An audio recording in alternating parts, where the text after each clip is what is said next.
வணக்கம். இது ஐபிசி தமிழின் காலை நேர பிரதான செய்திகள். முதலில் தலைப்புச் செய்திகள். தேசபந்து தென்னக்கோனுக்கு நீதிமன்றம் பிறப்பித்த உத்தரவு. பிணை நிராகரிக்கப்படும் சாத்தியம். உள்ளூராட்சி தேர்தலில் தேசிய மக்கள் சக்தி அரசாங்கம் வெற்றி பெறாது, ரணில் தெரிவிப்பு. செயலற்ற நிலையில் உள்ள சுகாதார அமைச்சர் ருவன் குற்றச்சாட்டு. போக்குவரத்து விதிகளை மீறிய 4000க்கும் மேற்பட்ட சாரதிகள் சட்ட நடவடிக்கைக்கு தயாராகும் காவல்துறை. ட்ரம்ப் நிர்வாகத்துக்கு எதிராக வழக்கு தொடர்ந்த ஹவார்ட் பல்கலைக்கழகம் நிதி நிறுத்தப்பட்டதை தொடர்ந்து நகர்வு.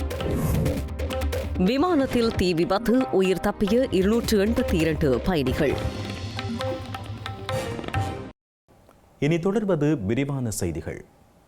இலங்கையில் நடைபெறவுள்ள உள்ளூராட்சி மன்ற தேர்தலில் தேசிய மக்கள் சக்தி அரசாங்கம் வெற்றி பெறாது என முன்னாள் ஜனாதிபதி ரணில் விக்ரமசிங்க தெரிவித்துள்ளார். அரசியல் பேரணியொன்றில் உரையாற்றிய ரணில் விக்ரமசிங்க தேசிய மக்கள் சக்தி அரசாங்கம் பல சபைகளில் பெரும்பான்மையை பெற தவறிவிடும் என்றும் கூறினார். தன்னுடைய பிரச்சாரம் கூட்டாக பெரும்பான்மையை பெறுவதன் மூலம் அதிகாரத்தை கைப்பற்ற எதிர்பார்க்கிறது என்றும் கூறினார். ஐக்கிய மக்கள் சக்தி பற்றி தனக்கு தெரியாதென்றும், ஆனால் பல குழுக்கள் உள்ளூராட்சி மன்ற தேர்தலில் கூட்டாக பெரும்பான்மையை பெறுவதற்கான நடவடிக்கைக்கு தங்கள் ஆதரவை தெரிவித்துள்ளதாகவும் அவர் கூறினார். ஒரு சபையின் தலைவர் சபையில் உள்ள கட்சி உறுப்பினர்களின் எண்ணிக்கையின் அடிப்படையில் தேர்ந்தெடுக்கப்படுகிறார். எனவே இந்த சபைகளுக்கு பல உறுப்பினர்களை தேர்ந்தெடுப்பதே தங்கள் நோக்கம் என அவர் கூறினார். ஜனாதிபதி தேர்தலின் போது தேசிய மக்கள் சக்தி ஒரு வாய்ப்பை கோரியதாகவும் அது அவர்களுக்கு வழங்கப்பட்டதாகவும் அதன் விளைவு என்ன என்று முன்னாள் ஜனாதிபதி கேள்வி எழுப்பினார். எல்போர்ட்டுகளுக்கு ஆட்சி அதிகாரத்தை கொடுக்க வேண்டாம், அதை அதிக அனுபவம் வாய்ந்த நபர்களுக்கு கொடுக்குமாறு கூறிய போதிலும் எல்போர்ட் உறுப்பினர்கள் தேர்ந்தெடுக்கப்பட்டதாக ரணில் கூறினார். இதனால் தற்போது வாகனம் ஏற்கனவே விபத்துக்குள்ளாகிவிட்டதாகவும் அவர் தெரிவித்தார். ஸ்ரீலங்காவின் முன்னாள் காவல்துறை அதிபர் தேசபந்து தென்னக்கோன் உள்ளிட்ட இருவரை எதிர்வரும் 25ஆம் தேதி நீதிமன்றத்தில் முன்னிலையாகுமாறு மாத்தறை பிரதான நீதவான் அருண புத்ததாச உத்தரவிட்டுள்ளார். குற்றப்புலனாய்வு திணைக்களத்தால் நீதிமன்றத்தில் சமர்ப்பிக்கப்பட்ட கோரிக்கையை தொடர்ந்து நீதவான் இந்த உத்தரவை பிறப்பித்தார். மாத்தறையில் இடம்பெற்ற துப்பாக்கிச் சூட்டு சம்பவம் தொடர்பில் பிடியாணை பிறப்பிக்கப்பட்டுள்ள ஸ்ரீலங்காவின் முன்னாள் காவல்துறை அதிபர் தேசபந்து தென்னக்கோன் மாத்தறை நீதவான் நீதிமன்றத்தால் கடந்த 10ஆம் தேதி பிணையில் விடுவிக்கப்பட்டார். அதன்போது அவரின் சார்பாக முன்னிலையான சட்டத்தரணி தேசபந்து தென்னக்கோன் நீதிமன்ற வளாகத்தை விட்டு வெளியேறும் போது அவருக்கு விசேட பாதுகாப்பை வழங்குமாறு நீதிமன்றத்திடம் கோரிக்கை விடுத்தார். எனினும் சட்ட அதிபர் திணைக்களத்தின் சார்பில் முன்னிலையான மேலதிக மன்றாடியார் நாயகம் திலீப பீரிஸ் இந்த கோரிக்கையை கடுமையாக எதிர்த்ததோடு சந்தேக நபர் இந்த நீதிமன்றத்தை புறக்கணித்து 20 நாட்கள் தலைமறைவாகியிருந்த போது விசேட பாதுகாப்பில் இருந்தாரா என்றும் கேள்வி எழுப்பினார். அதன்போது மாத்தறை நீதவான் அருண புத்ததாச நீதிமன்றத்துக்கு வருகின்ற அனைவருக்கும் நாட்டின் பொதுச்சட்டம் பொருந்தும் எனவும் காவல்துறை அதிபருக்கு விசேட பாதுகாப்பு வழங்குவது சாத்தியமில்லை எனவும் அவருக்கு விசேட பாதுகாப்பு வழங்கப்பட்டால் அது பொதுமக்களுக்கு பாதகமாக அமையும் என்றும் கூறினார். எவ்வாறாயினும் நீதிமன்ற உத்தரவுகளை மீறி சந்தேக நபரான காவல்துறை அதிபர் தேசபந்து தென்னக்கோன் மாத்தறை நீதவான் நீதிமன்றத்தில் இருந்து மகளுந்தில் வெளியேறியதாக சட்ட அதிபர் திணைக்களம் நீதிமன்றத்துக்கு அறிக்கை அளித்தது. அதன்படி காவல்துறை அதிபர் தேசபந்து தென்னக்கோன் உட்பட 2 சந்தேக நபர்களுக்கு எதிர்வரும் 25ஆம் தேதி மாத்தறை நீதவான் நீதிமன்றத்தில் முன்னிலையாகுமாறு உத்தரவு பிறப்பிக்கப்பட்டுள்ளது. ஜேவிபி அரசாங்கம் மக்களை ஏமாற்றி தேர்தல் காலத்தில் வழங்கிய வாக்குறுதிகளை மீறி நடந்து வருகிறது என எதிர்க்கட்சித் தலைவர் சஜித் பிரேமதாச தெரிவித்தார். எதிர்வரும் உள்ளூராட்சி மன்ற தேர்தல் தொடர்பில் புலனறுவை தேர்தல் தொகுதியில் இடம்பெற்ற மக்கள் சந்திப்பில் கலந்து கொண்டு உரையாற்றிய போதே சஜித் பிரேமதாச இவ்வாறு தெரிவித்தார். அரசாங்கம் ஒட்டுமொத்த 2.2 மில்லியன் மக்களையும் ஏமாற்றி வருவதை மக்கள் இன்று நன்கு உணர்ந்துள்ளனர். விவசாய பகுதிகளில் அடுத்த போகத்துக்குரிய பணிகள் ஆரம்பிக்கப்பட்டுள்ளன. எனினும் உரமானியம் இதுவரை அவர்களுக்கு கிடைக்கவில்லை. பயிர் சேதங்களுக்கு இழப்பீடுகளோ கிடைக்கவில்லை. யானை மனித மோதலால் பாதிக்கப்பட்ட மக்களின் பயிர்கள், உடைமைகள் மற்றும் உயிர் சேதங்களுக்கு இன்னும் இந்த அரசாங்கம் தீர்வு காணவில்லை. இம்முறை உரங்களின் விலையும் அதிகரித்து வரும் சூழ்நிலையில் விவசாயி தூக்கிவிடுவோம், விவசாயிகளை பாதுகாப்போம், விவசாயியை கடவுளாக கருதுகிறோம் என்று கூறிய திசைக்காட்டி தலைமையிலான மக்கள் விடுதலை முன்னணியினர் ஒட்டுமொத்த விவசாய சமூகத்தையும் அழிக்கும் கொள்கையை முன்னெடுத்து வருகிறார்கள். இன்று மக்கள் வாழ முடியாத அளவுக்கு பொருட்களின் விலைகள் அதிகரித்து காணப்படுகிறது. பொருட்களின் விலைகள் தாறுமாறாக அதிகரித்துள்ளது. பொதுமக்களுக்கு ஒன்றும் செய்ய முடியாத நிலை ஏற்பட்டுள்ளது. 3 வேளை உணவு கூட சாப்பிட முடியாத நிலையை நாடு எட்டியுள்ளது. அத்தியாவசிய உணவு மற்றும் பாடசாலை பொருட்களுக்கான வரிகளும் விதிக்கப்பட்டுள்ளன. மேலும் அரிசிக்கு தட்டுப்பாடு தட்டுப்பாடு ஏற்பட்டுள்ளது. அரிசி, பால்மா, தேங்காய், உப்பு ஆகியவற்றின் விலைகளும் தாறுமாறாக அதிகரித்துள்ளன. இவ்வாறான சந்தர்ப்பத்தில் ஜனாதிபதி அவர்கள் திசை காட்டிக்கு அதிகாரம் கிடைக்காது, சபைகளுக்கு நிதி ஒதுக்க மாட்டோம் என கூறி மக்களை ஏமாற்றி வருகிறார். பொய், ஏமாற்று அடிப்படையிலான அரசியலுக்கு அதிக ஆயுள் காலம் இல்லை.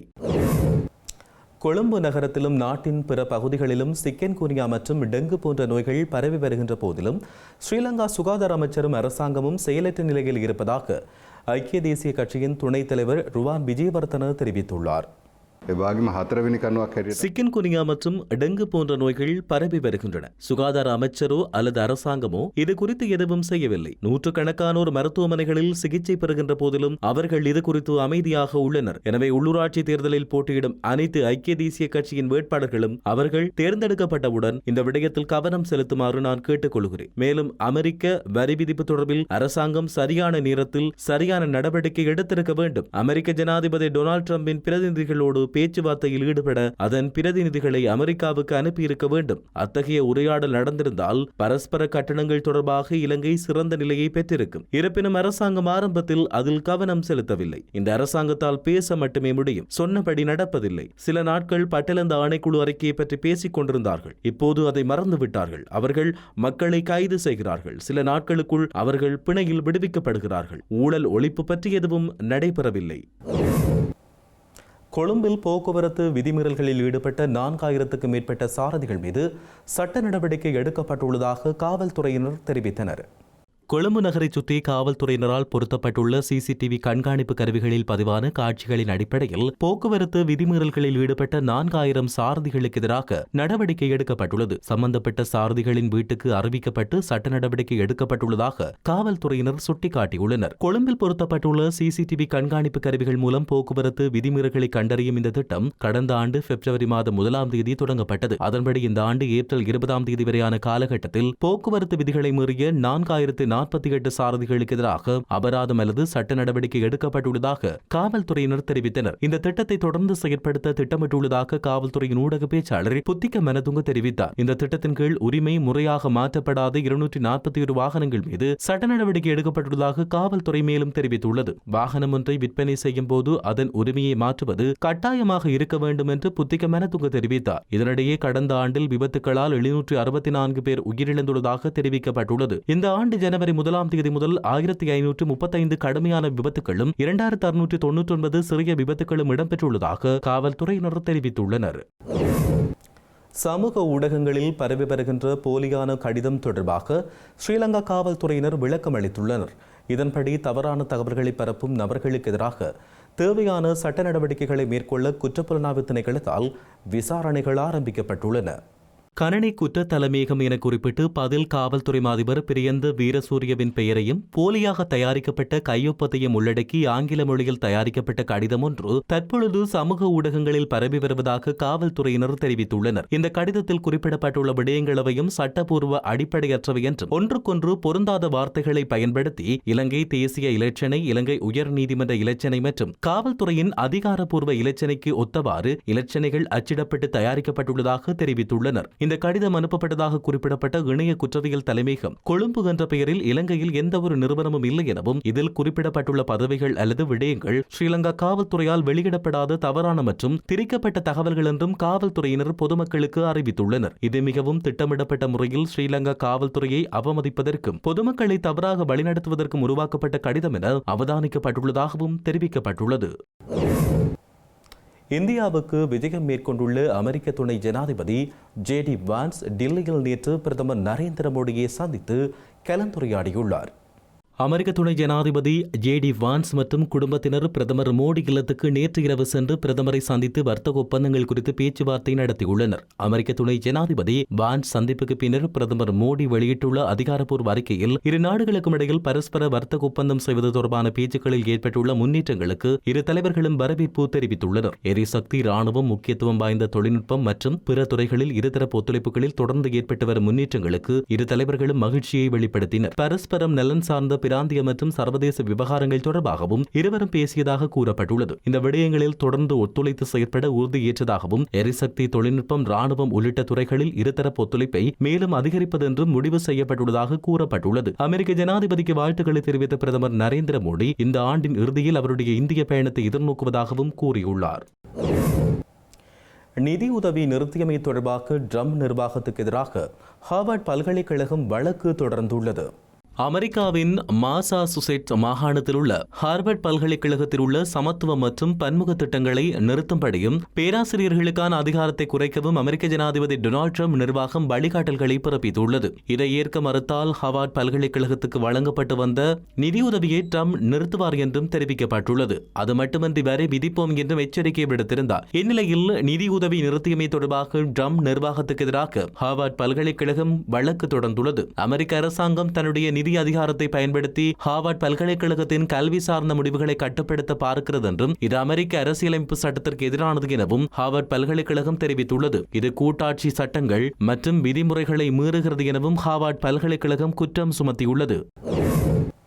அமெரிக்காவில் 282 பயணிகளோடு புறப்பட தயாராக இருந்த விமானத்தில் திடீரென்று தீப்பிடித்துள்ளது. இதனால் விமானத்தில் இருந்த பயணிகள் உயிர் தப்பியுள்ளனர். மத்திய புளோரிடா விமான நிலையத்தில் இருந்து டெல்டா ஏர்லைன்ஸ் விமானம் புறப்பட தயாரானது. இந்த விமானமானது அட்லாண்டாவுக்கு செல்ல இருந்தது. விமானத்தில் 282 பயணிகள், 10 பணியாளர்கள் மற்றும் 2 விமானிகள் இருந்த நிலையில் திடீரென்று விமானத்தின் இயந்திரத்தில் தீப்பிடித்தது. இதனையடுத்து துரிதமாக செயற்பட்ட மீட்பு படையினர் பயணிகளையும் பணியாளர்களையும் பாதுகாப்புடன் விமானத்தில் இருந்து வெளியேற்றினர். இந்த சம்பவத்தில் யாருக்கும் காயம் ஏற்படவில்லை என விமான நிலைய அதிகாரிகள் கூறியுள்ளனர். தீ விபத்துக்கான காரணம் கண்டறியப்படாத நிலையில் விசாரணைகள் ஆரம்பிக்கப்பட்டுள்ளன. செய்திகளின் நிறைவாக இனி மீண்டும் தலைப்புச் செய்திகள். தேசபந்து தென்னக்கோனுக்கு நீதிமன்றம் பிறப்பித்த உத்தரவு. பிணை நிராகரிக்கப்படும் சாத்தியம். உள்ளூராட்சி தேர்தலில் தேசிய மக்கள் சக்தி அரசாங்கம் வெற்றி பெறாது. ரணில் தெரிவிப்பு. செயலற்ற நிலையில் உள்ள சுகாதார அமைச்சு. ருவன் குற்றச்சாட்டு.